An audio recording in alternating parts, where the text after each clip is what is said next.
의미가 맞는 것 같아요. 꽁꽁 얼었던 땅에서 싹들이 펑펑 솟아오르잖아요. 예. 메마른 가지에서 싹들이 쏙쏙 쏟아나옵니다. 마치 스프링이 뛰듯이 그렇게 하는 걸 보죠. 봄철에는 무엇보다도 심는 이 은혜가 있지요. 오늘 저는 이 봄철에 그런 말씀을 같이 나누면서 은혜를 받으려고 합니다. 잠깐 기도하겠습니다. 사랑의 하나님 아버지, 복된 주일 이 성전에 올라와 여기 앉아 예배드리는 사랑하는 성도들, 주님께서 그 보혈로 다 씻어서 청하게 하시고 하늘 백성 삼은 존귀한 자들입니다.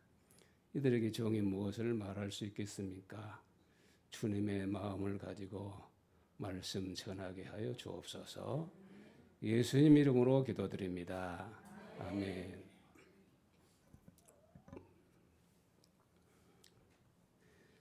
복음서는 대부분이 예수님의 설교입니다.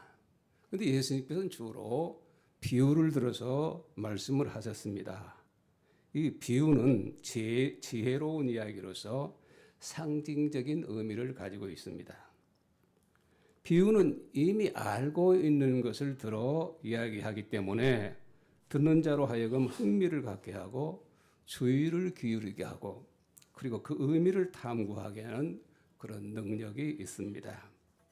34절을 우리가 읽지 않았습니다마는 주님은 이 모든 것을 우리에게 비유로 말씀하시고 비유가 아니면 아무것도 말씀하지 아니하셨다. 이렇게 기록하고 있습니다.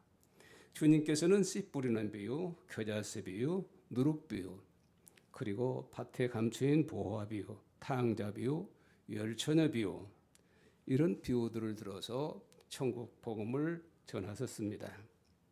본문 36절을 보면은 예수님은 가라지 비유를 강론하신 후 어찌된 일인지 제자들을 떠나사 집 안으로 들어가시다 이렇게 기록이 되고 있습니다. 여기에는 분명히 주님의 의도가 있었으리라 그렇게 생각합니다. 이것을 오늘 상황에 한번 목회자 입장에 적용해 보면은 성도들이 설교를 들어왔을 때보다도 더 성숙해지지 않은 상태로 예배당을 나가는 그 뒷모습을 보는 목회자는 허탈감을 느끼기도 합니다. 은혜의 말씀을 귀로 들으나 마음에 새겨 담지 않은 성도들을 보는 목회자 마음은 서글퍼지며 그냥 집으로 들어가고 싶은 그런 때가 있습니다. 우리 박 목사님은 절대 아니지만은 그런 경우가 있더라고요. 물론 예수님께서는 휴식을 취하기 위해서 들어가신 것이 아닙니다. 제자들로 하여금 더 깊은 대화를 유도하기 위해서 집 안으로 들어가셨다. 그 전후 문맥을 볼 때 저는 그렇게 이해를 해 봤습니다. 얼마 있다가 제자들이 예수님 계신 게 다시 찾아와서 조금 전에 들려주신 가라지 비유를 설명해 주세요 라고 했는데 이것이 아마 주님이 의도하신 바가 아닌가 그런 생각이 듭니다. 모든 일에 좀 더 현명해지고자 하는 성도라면은 설교자인 목사님과 대화할 기회를 분별하고 이야기를 나누는 것은 매우 지혜로운 자세입니다. 설교 한번 하고 성도들하고는 전혀 교류가 없고 그러면 안 되죠. 한 주간은 그 설교 말씀으로 살기 때문에 목사님께 만나서 이야기했으면 전화로 하든지 해서 삶에 적용되는 부분을 지도받는 것은 매우 지혜로운 처사라 그렇게 생각합니다.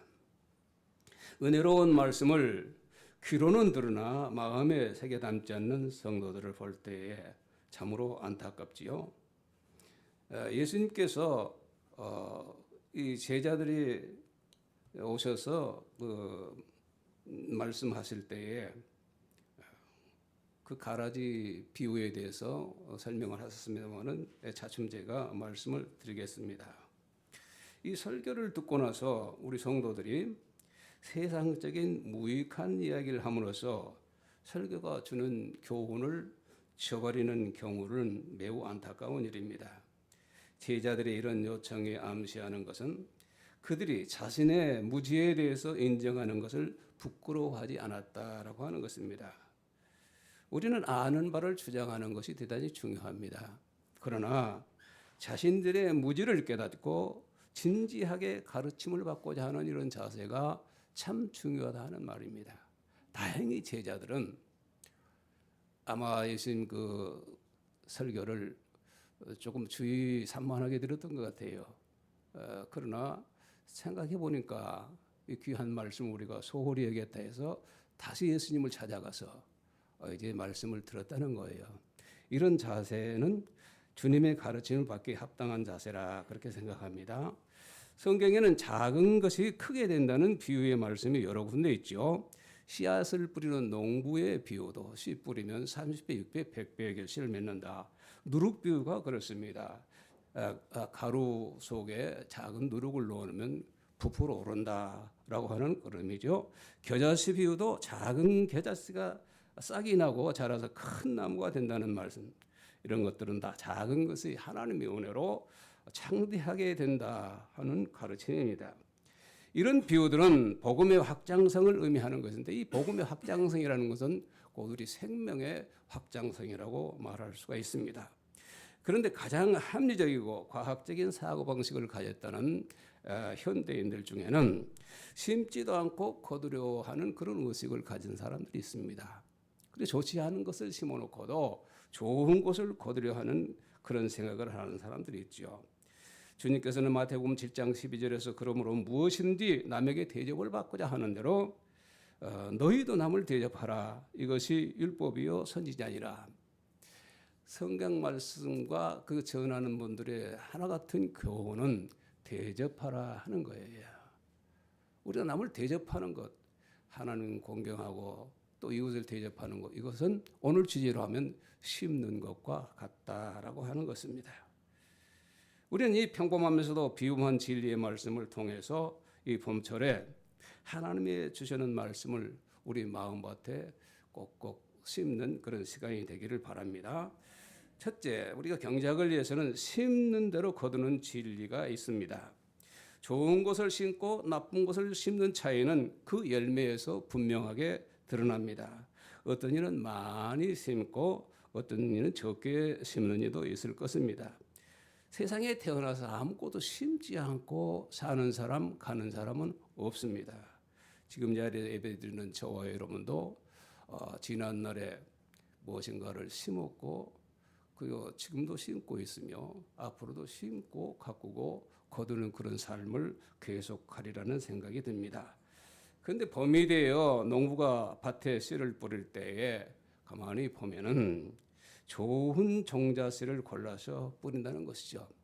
춘궁기 같은 아무리 어려운 때일지라도 종자씨만큼은 꼭 보관합니다. 저희 때에 그 부모님들 보면은 그렇게 하시더라고요. 굶어 죽는 일이 있더라도 종자씨는 꼭 남겨두었다가 이듬해 봄에 뿌리는 것이지요. 우리가 세상의 성현들의 말씀에 비해서 하나님의 말씀은 종자씨와 같다. 저는 그렇게 생각을 해봅니다. 다른 것들은 우리가 다 읽는 일이 있다 할지라도요. 하나님 말씀은 우리 마음 곳간에 채워둬야 됩니다. 그리고 시기적절할 때 이것을 뿌리고 가꾸고 거두는 그런 삶을 살아야 한다는 것입니다. 이것이 삶의 지혜이고 성도로서의 마땅한 도리입니다. 비단 땅에 뿌리는 씨앗만 그런 것이 아니죠. 진실을 심으면 진실을 거두고 거짓을 심으면 거짓을 거둡니다. 사랑을 심으면 사랑이 오고요. 미움을 심으면 미움이 옵니다. 하나님을 위해서 헌신하고 충성을 다하면 그것 하나님께 심는 것이 되어서 하나님께서는 당대뿐만 아니라 자손 대대로 베풀어 주시는 축복이 있는 것입니다. 그런데 심는 일에는 아주 중요한 조건이 하나 있습니다. 그것은 시기를 잘 포착해야 한다는 것입니다. 때를 놓치면 심는 수고도 헛되다라고 하는 것이죠. 우리 아이들의 동화책에 개미와 배짱이 이야기는 기회를 놓치지 않고 땀을 흘린 인생의 풍족함과 때를 놓친 인생의 빈곤함을 교훈하고 있습니다. 마태복음 25장에 나오는 10처녀의 비유는 때를 놓치면 다시 찾을 수 없다는 이것을 강조하는 비유입니다. 등과 기름을 준비한 5처녀와 등은 준비했지만은 정작 불을 켤 때 필요한 기름은 준비하지 아니하는 이 다른 5처녀들은 기회를 놓침으로써 바깥 어둠에서 이를 갈았다라고 했습니다. 믿고 준비한 자의 구원과 믿음 준비하지 아니하는 자의 멸망을 교훈하는 것입니다. 우리는 이럴 수도 있고 저럴 수도 있습니다. 자기 마음대로 하는 것이니까. 그러나 성경에 올려 비춰보면은 심을 때 심지 않으면은 거둘 게 없고요. 좋은 거 심지 않으면은 악한 것으로 되돌아온다라고 하는 그런 교훈이 있습니다. 달란트 비유도 그렇습니다. 충성스러운 종에 대한 상상을 초월하는 축복과 기회를 소홀히 여긴 게으른 종에 대한 징벌의 말씀으로 교훈하고 있습니다. 전도서 3장을 보면은 때에 대해서 아주 절실한 말씀을 하지요. 천하 범사의 기한이 있고 모든 목적이 이를 때가 있나니 날 때가 있으며 죽을 때가 있고 심을 때가 있으면 그 심은 것을 뽑을 때가 있다. 그렇게 지혜자는 말했습니다.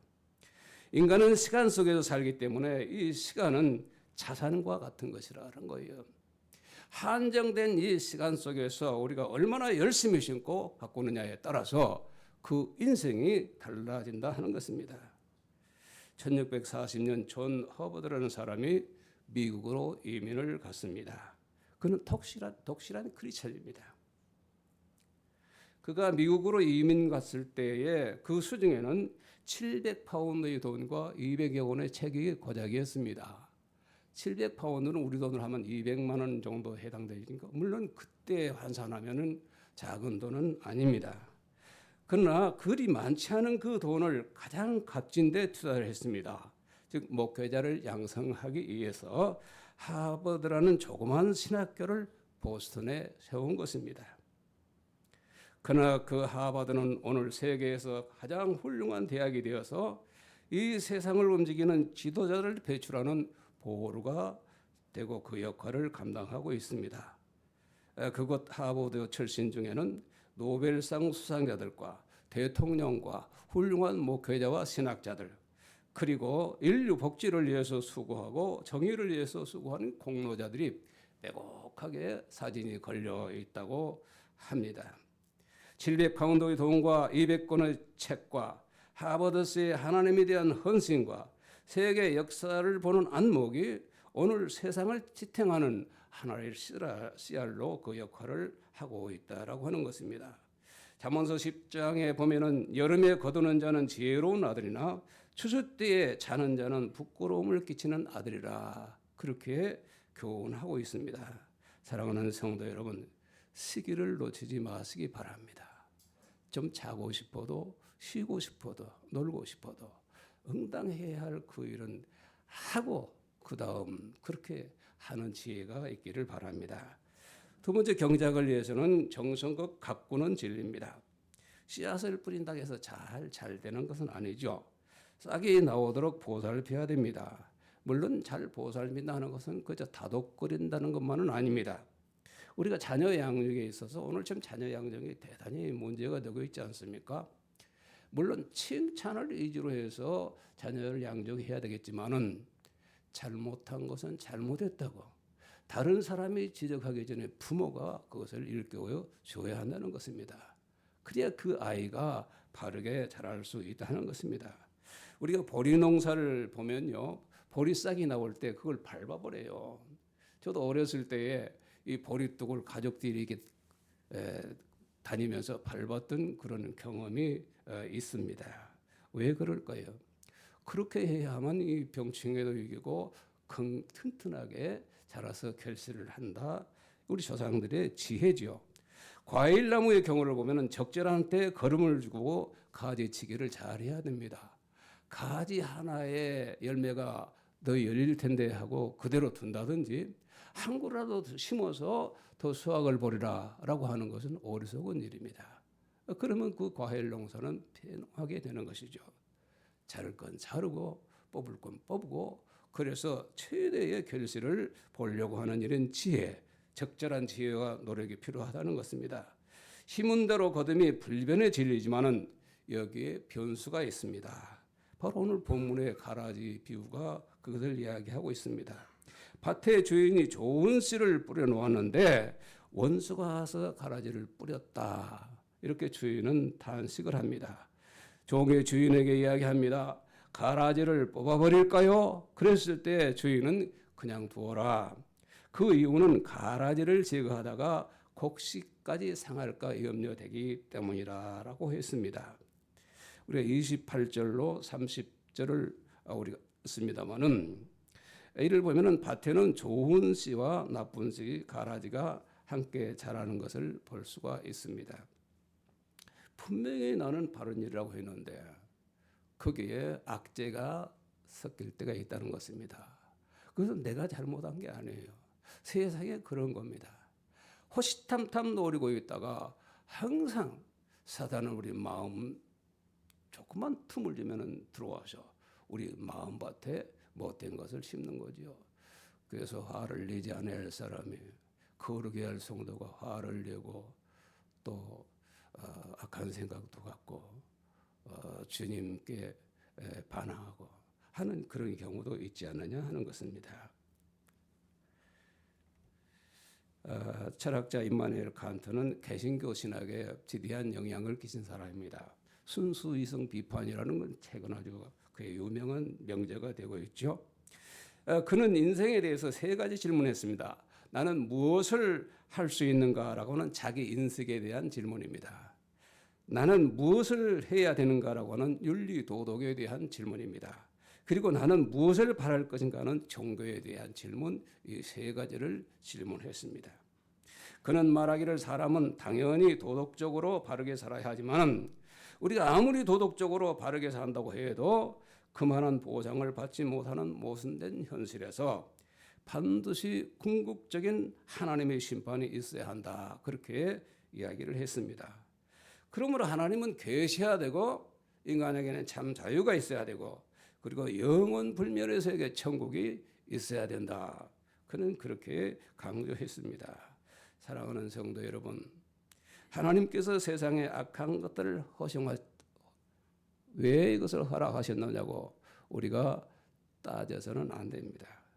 왜 선한 것을 피해를 보아야 하느냐고 하나님께 따지는 일도 옳지 않습니다. 하나님께서는 첫사람 아담과 하와가 타락하는 것을 보시고 앞으로 세상이 그리 되리라 이미 말씀을 하셨습니다. 우리는 살아가면서 불의한 일을 당하고 억울한 일을 당하기도 합니다. 악한 자들에게 겉옷과 속옷을 빼앗기기도 하고요. 오리를 끌려가는 수모를 당하기도 합니다. 죄 없이 뺨을 맞는 일이 있고 그럴 때일지라도 우리는 참 크리스찬이라면 왜 이런 일이 나에게 있느냐 그렇게 주님께 따지지 말아야 합니다. 주님의 입장을 한번 볼까요? 주님께서는 당신의 죄가 아니라 우리 죄를 위해서 십자가에 달려 돌아가셨습니다. 주님을 따르던 많은 사람들이 왜 이런 일이 있어야 되느냐고 탄식하고 허탈감에 빠졌습니다.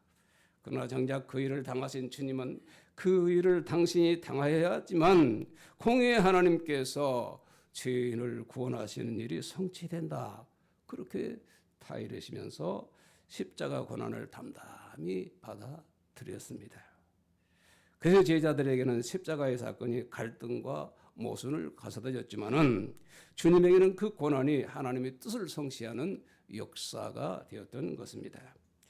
사랑하는 성도 여러분, 이 세상에는 선과 악이 공존하고 있습니다. 우리가 가라지라면 바로 옆에 지금 우리 안에 있는 것 말고 우리 삶의 현장에는 우리가 알곡이라면 가라지가 있다라고 하는 것입니다. 선한 삶에는 반드시 하나님의 풍성이 따르고요. 악한 자의 삶에는 반드시 징벌이 따르기 때문에 이것이 하나님의 공의입니다. 그래서 당장에 당한 어려움 가지고 하나님께 따지지 말자라고 말씀을 드린 것입니다. 그러기에 심판은 있어서 좋은 것입니다. 선한 이는 하나님의 나라에 들어가고 악한 자는 지옥 형벌에 들어가는 것이 불변한 하나님의 법칙으로 정해져 있다 하는 것입니다. 가만두어라. 추수 때에 추수를 하는 자에게 일러서 그 가라지를 따로 묶어가지고 불에 태우게 하리라. 그렇게 오늘 성경에서 주인은 말을 하고 있죠. 그래서 사도 바울은 갈라디아 6장 9절을 보면은 우리가 선을 행하되 낙심하지 말지니 피곤하지 아니하면 때가 이르니 거두리라 그랬습니다. 그러므로 우리는 귀에 있는 대로 모든 이에게 착한 일을 하되 더욱 믿음의 가정들이 하라 그렇게 말했습니다.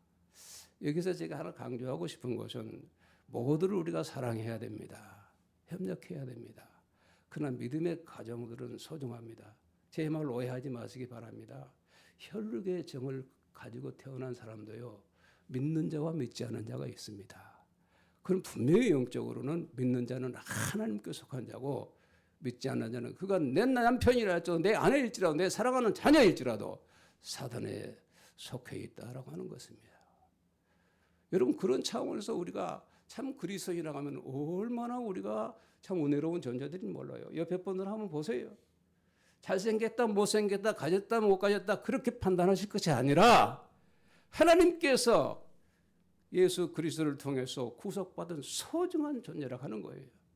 그렇기 때문에 믿음의 가정들에게 믿음의 사람들에게 우리가 더 잘해야 한다는 거예요.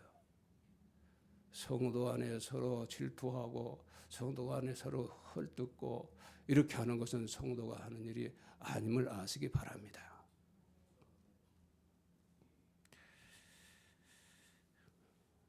우리가 선을 행하다 보면은 우리만 바보 되는 것 같고 우리만 손해 보는 것 같고 선한 일은 빛도 없고 악한 것들만 득세하는 것 같아서 착하고 선하게 살 필요가 없다.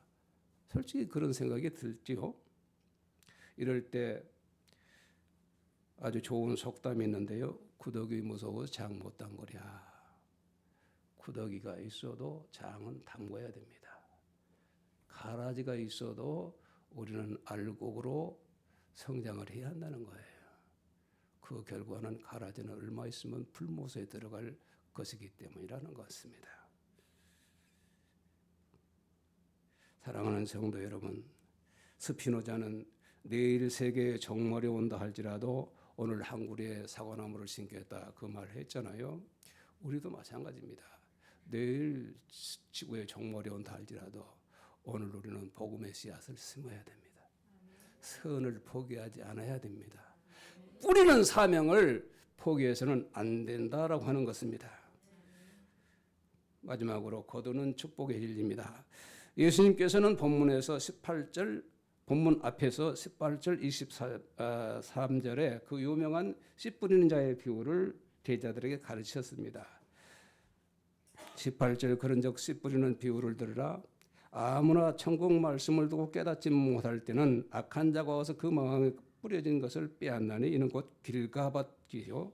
이 길가밭 이것은 바로 우리 마음밭을 이야기합니다. 여러분들이 한번 점검해 보시기 바랍니다. 20절에는 돌짝밭에 불이었다는 것은 말씀을 듣고 즉시 기쁨으로 받되 그 속에 뿌리가 없어 잠시 견디다가 말씀으로 말미암아 환난이나 박해가 일어날 때에 넘어지는 자요. 돌짝밭이죠. 그 다음 가시떨기에 뿌렸다는 것은 말씀을 들으나 세상의 염려와 재물의 유혹에 말씀이 막혀 결실을 못하는 자요. 그리고 좋은 땅, 옥토입니다. 좋은 땅에 뿌렸다는 건 말씀을 듣고 깨닫는 자리. 결실하여 어떤 것은 100배, 어떤 것은 60배, 어떤 것은 30배. 또 다른 복음에서는 역선으로 그렇게 받을 복을 이야기하고 있지요. 옥토에 떨어진 씨앗은 30배, 6배, 100배의 결실을 거둔다 했습니다. 이 말씀이 허황된 말씀이 아니더라고요. 벼 하나나 옥수수 하나나 잘 익은 그 곡식 하나를 놓고 그 나다를 세우면은 100개 이상이 돼요. 그 하나를 뿌렸거든요. 그런 이삭이 여러 개 나서 100개 이상의 열매를 거둔다는 것입니다. 이것이 바로 비유죠. 지금 보리나 이 비유를 보면서 하나님의 말씀을 생각할 때 하나님 말씀이 옳다는 것을 우리가 인정을 하게 되는 것입니다. 하나님의 씨를 심는 것과 거두는 법칙에는 몇 프로의 수확이라는 공식은 없습니다만은 주님께서는 적어도 몇십 배, 100배의 수확을 거둔다고 말씀하셨습니다. 이 말씀을 믿기 바랍니다. 오늘 뭐 투자 뭐 이게 주식 투자를 많이 하는데 여러분 이 하나님께 투자하는 거 이 말씀을 꼭 믿는다고 하면은 그 선한 일을 우리가 심으면은 30배, 100배 결실을 맺는다는 거예요. 제 말은 맞지 않아도 하나님 하신 말씀은 믿어야 됩니다. 그래야 여러분들이 바르게 살고 그 바른 삶을 통해서 하나님께서 복을 주신다라고 하는 것입니다. 복음의 씨앗을 뿌리기만 하면은 하나님께서 법칙에 의해서 몇십 배, 100배 이상의 결실을 거두게 하는 것입니다. 예수님께서 베세다 광야에서 오병이어의 기적을 베푸신 것이 그 좋은 예라 할 것입니다. 사람으로는 할 수 없을 때 하나님으로는 할 수 있다. 우리가 성경을 그렇게 믿을 때에 은혜가 되죠.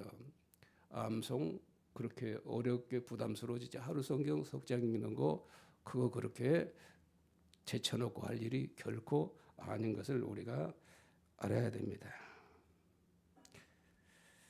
갈릴리 시골 나사렛에서 예수님께서 시작한 복음 운동은 3년이 되니까 120명이 됐어요. 오순절 성령 강림 후에는 500명, 뭐 3,000명, 5,000명 기하급수적으로 불어났습니다.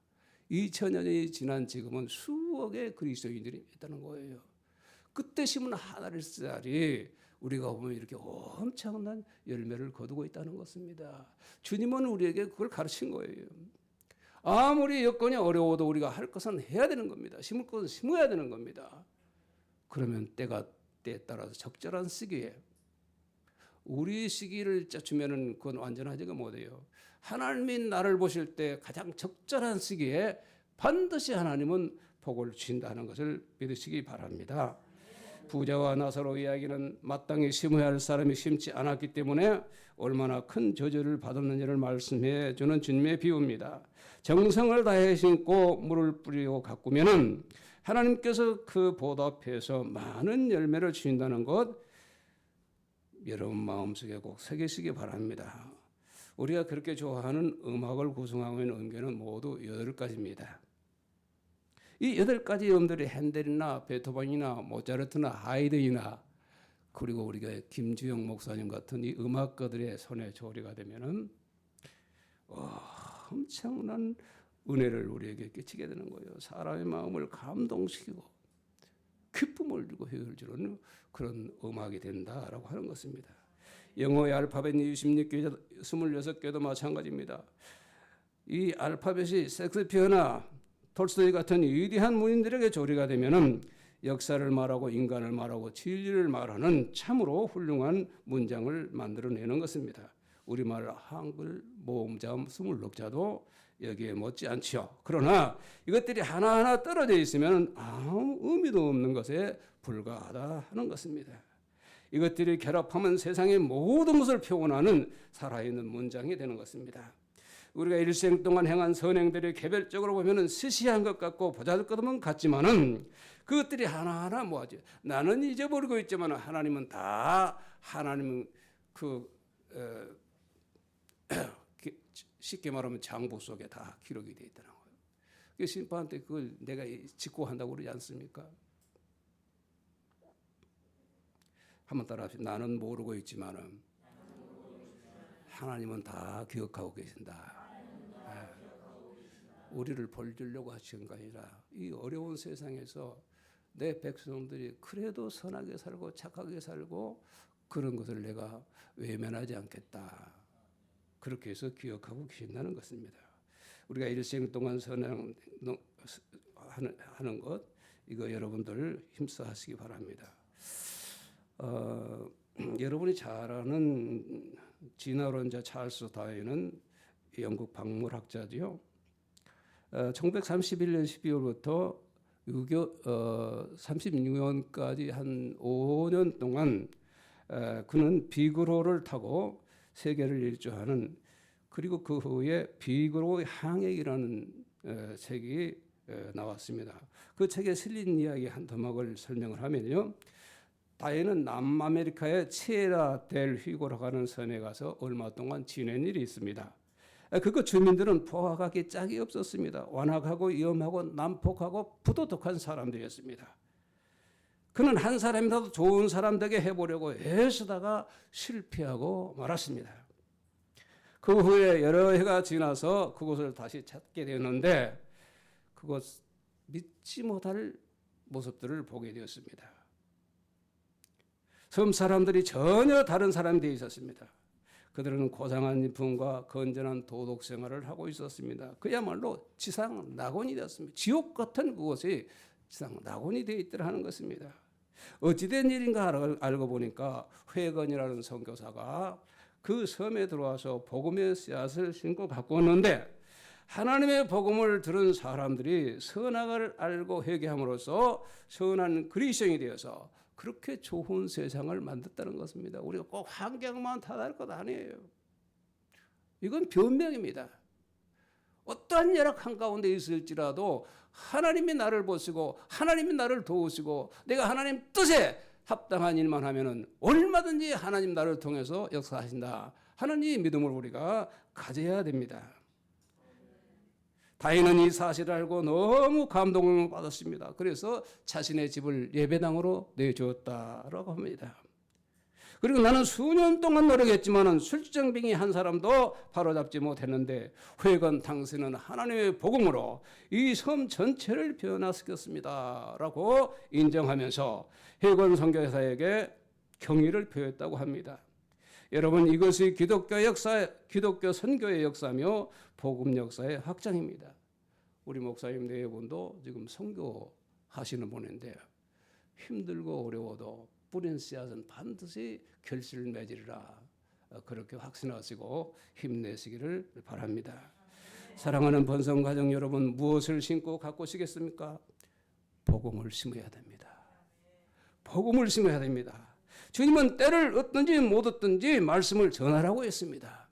여러분, 우리가 모르는 사람에게요, 예수 믿으세요. 우리는 그냥 헛말하지 않죠. 몇 번 망설여도 말하지 않습니까? 그거 하자는 거예요. 그러면요, 그가 구원받기로 예정된 자라고 하면은 내가 전하는 그 복음이 촉진제가 되어서 예수 믿게 되는 거예요. 당장 아니면 먼 훗날도. 저는 그것을 많이 경험했어요.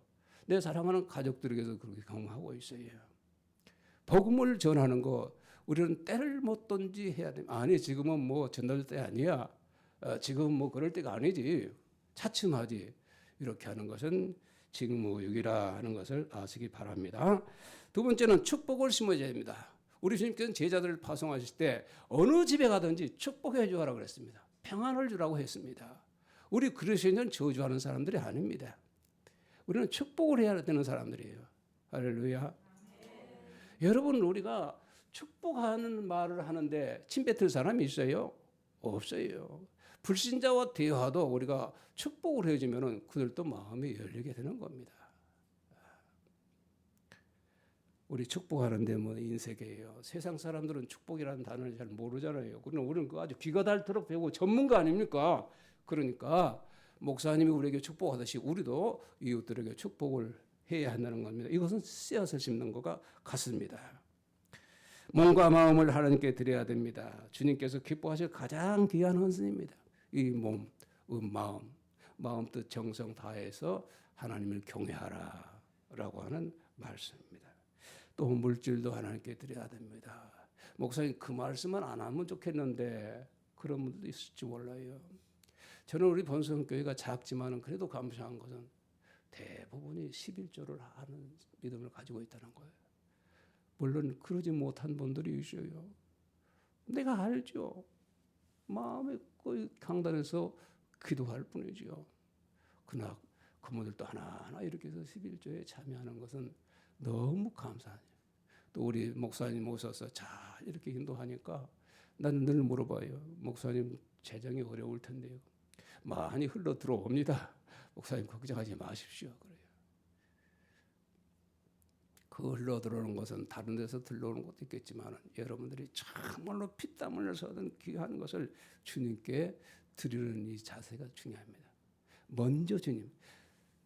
우리가 소득을 얻어도 먼저 11조를 떼는 것이 이게 바른 거예요. 다 계산해 놓고 하니까 못하는 거예요.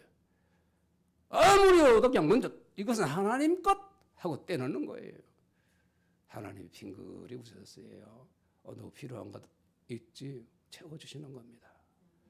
나는 누구라고 말하지만은 참말로 어려울 때 11조를 계속 한 분이 있었어요. 지금도 계속 하겠습니다. 그분 가정이 잘 되더라고요. 어떤 사람들은 이 시대가 11조 이야기하는 시대냐 그렇게 말하는데 아닙니다. 성경이 말하고 있는 거예요. 구약에 묶여 있는 것이 아니에요. 주님께서도 그걸 말씀하셨어요.